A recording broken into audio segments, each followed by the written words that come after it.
नमस्कार, मेरा नाम प्रशांत है और आप देखना शुरू कर चुके हैं डेली लाइन का इवनिंग का न्यूज फाइल बुलेटिन। इस बुलेटिन में हम आपको बताएंगे बीजेपी की आज की बड़ी खबरें, बीजेपी ने किन किन नेताओं ने कौन कौन से जिलों में क्या क्या चुनावी रैलियां की और क्या कुछ कहा, जानेंगे।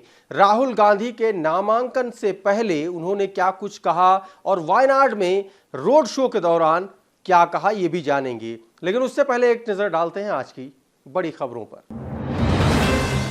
बीजेपी का प्रचार धुआंधार, मोदी ने यूपी के कार्यकर्ताओं से किया ऑनलाइन संवाद। शाह ने मुजफ्फरनगर में की रैली तो आगरा में विपक्ष पर गरजे सीएम योगी। राहुल गांधी ने वायनाड से भरा नामांकन, प्रियंका गांधी रही मौजूद। रोड शो में बोले राहुल, आपका सांसद होना सौभाग्य की बात। लोकसभा चुनाव से पहले कांग्रेस को लगा बड़ा झटका, बॉक्सर विजेंदर सिंह ने थामा बीजेपी का दामन। कुछ दिन पहले ही कांग्रेस ने मथुरा से बनाया था उम्मीदवार।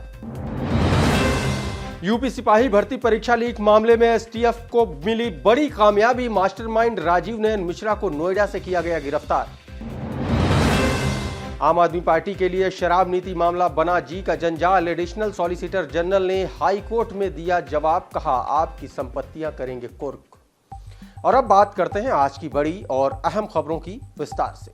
लोकसभा चुनाव की तैयारियों के मद्देनजर देश की सत्ताधारी पार्टी बीजेपी ताबड़तोड़ रैलियों में लगी हुई है।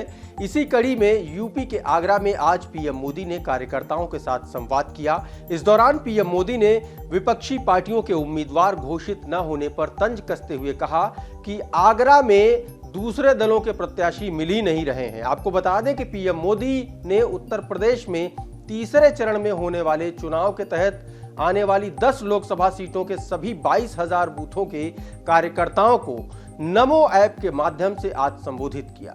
वहीं दूसरी ओर मुजफ्फरनगर में गृह मंत्री अमित शाह ने रैली को संबोधित किया और कहा कि इस बार चुनाव में सपा का सूपड़ा साफ करना है। इसी भूमि से चौधरी चरण सिंह ने किसानों की आवाज उठाने का काम किया था। भाजपा ने भी किसानों और गरीब कल्याण के कार्य किए हैं। इतना ही नहीं, अमित शाह ने आगे कहा कि बसपा ने 19 और समाजवादी पार्टी ने 10 चीनी मिलों को बंद करा दिया, जबकि बीजेपी ने मिलें शुरू कराई।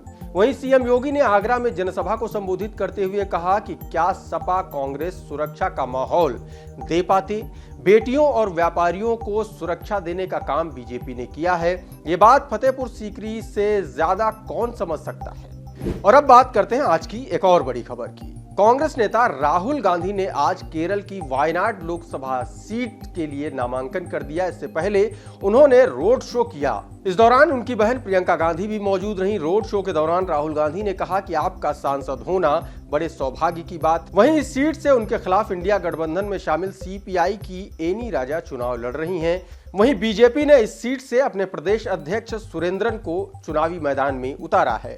उधर कांग्रेस के राष्ट्रीय अध्यक्ष मल्लिकार्जुन खड़गे ने दिल्ली में कैंपेन शुरू किया। उन्होंने पार्टी की 5 न्याय 25 गारंटी को देश के लोगों तक पहुंचाने के लिए घर घर गारंटी कैंपेन की शुरुआत की। और अब बढ़ते हैं आज की एक और बड़ी खबर की ओर। लोकसभा चुनाव से पहले कांग्रेस को एक बड़ा झटका लगा है। भारतीय मुक्केबाज विजेंदर सिंह ने कांग्रेस छोड़कर आज बीजेपी का दामन थाम लिया। पार्टी कार्यालय में बीजेपी महासचिव विनोद तावड़े ने उन्हें पार्टी की सदस्यता दिलाई। इस मौके पर विजेंदर सिंह ने कहा कि मेरी घर वापसी हो रही है, काफी अच्छा लग रहा है। बीजेपी सरकार में देश विदेश में खिलाड़ियों का मान सम्मान बढ़ा है, खिलाड़ी उसके लिए बहुत धन्यवाद करते हैं। उन्होंने आगे कहा कि मैं चाहता हूं कि इस सरकार में रहकर खिलाड़ियों के लिए ज्यादा से ज्यादा काम कर सकूं। बता दें कि विजेंदर सिंह ने साल 2019 में राजनीति में कदम रखा था। उन्होंने कांग्रेस के टिकट पर दक्षिण दिल्ली से चुनाव लड़ा भी था। हालांकि वो बीजेपी के रमेश विधुड़ी से चुनाव हार गए थे। इस बार भी कांग्रेस पार्टी ने विजेंदर सिंह को उत्तर प्रदेश की मथुरा लोकसभा सीट से चुनावी मैदान में उतारा था, लेकिन अब उन्होंने ऐन वक्त पर भारतीय जनता पार्टी का दामन थाम लिया है। और अब बढ़ते हैं आज की अगली बड़ी खबर की ओर। यूपी सिपाही भर्ती परीक्षा लीक केस में एसटीएफ को बड़ी कामयाबी मिली है। यूपी एसटीएफ ने मामले के मास्टरमाइंड राजीव नयन मिश्रा को गिरफ्तार कर लिया है। एसटीएफ ने उसे 2 अप्रैल को नोएडा से अरेस्ट किया। जानकारी के मुताबिक वो यूपी के प्रयागराज का रहने वाला है और वो पहले भी कई परीक्षाओं के पेपर लीक करवा चुका है। बता दें कि बीते 17 और 18 फरवरी के दिन यूपी में सिपाही भर्ती परीक्षा आयोजित कराई गई थी। 60,000 से ज्यादा पदों के लिए करीब 48 लाख से ज्यादा युवाओं ने परीक्षा दी थी। पेपर लीक की खबरें मिलने के बाद यूपी सरकार ने पेपर को रद्द कर दिया था। और अब बात आज की एक और बड़ी खबर की। बीते मंगलवार को सुप्रीम कोर्ट ने बड़ी राहत देते हुए आम आदमी पार्टी के सांसद संजय सिंह को जमानत दे दी। सुप्रीम फैसले के बाद उन्हें आज तिहाड़ जेल से रिहा कर दिया गया। निचली अदालत ने उन्हें सशर्त जमानत दी थी।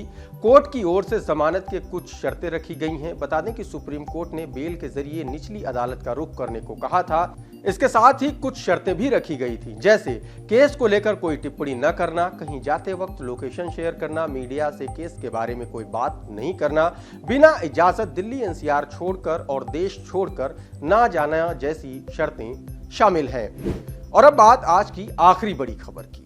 शराब नीति केस अब आम आदमी पार्टी के लिए गले की फांस बनता नजर आ रहा है। अरविंद केजरीवाल, मनीष सिसोदिया जैसे आपके दिग्गज नेता जहां जेल में हैं, तो वहीं ईडी अब पीएमएलए के तहत आम आदमी पार्टी को ही मुख्य आरोपी बनाने की तैयारी में है। दरअसल ईडी की इस तरह की कार्रवाई से एजेंसी के लिए आपके खातों और संपत्तियों को कुर्क करने का रास्ता साफ हो जाएगा।